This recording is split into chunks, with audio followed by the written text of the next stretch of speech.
corner Dosayan and Bigasan Road, mga bossing. So, ito yung makikita nyo, mga bossing. Ayan. Yan yung bahay, pwede kayong mag-stay dyan. Saka meron din siyang swimming pool. Yung mga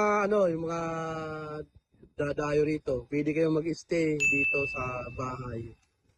Meron silang mga rent na kwarto dyan. Ayan. Tapos yung swimming pool, pwede kayong mag-swimming sa pool nila. Mga bossing. Ayun, aakyatin natin, akyat tayo sa taas para makita natin. Ayan. Napakaganda ng bahay, mga bossing. Ito ay open sa mga mag-swimming, sa mga turista na pupunta. Ayun, mga boss. Ito po ang pinaka main. Ay napakaganda, mga bossing. Ayan, mga boss. Napakaganda ng location, mga bossing, ng ating swimming lugar.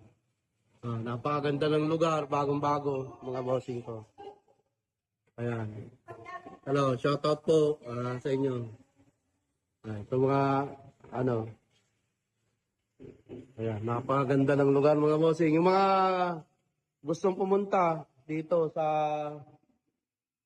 lugar namin sa Bicol, sa Kabusaw. Ito po yung makikita nyo na lugar niya. Pwede kayong mag-stay ng ilang araw dahil meron naman pong mga tulugan. Ayun, magre-rent na lang kayo. Meron din siyang swimming pool, mga bossing.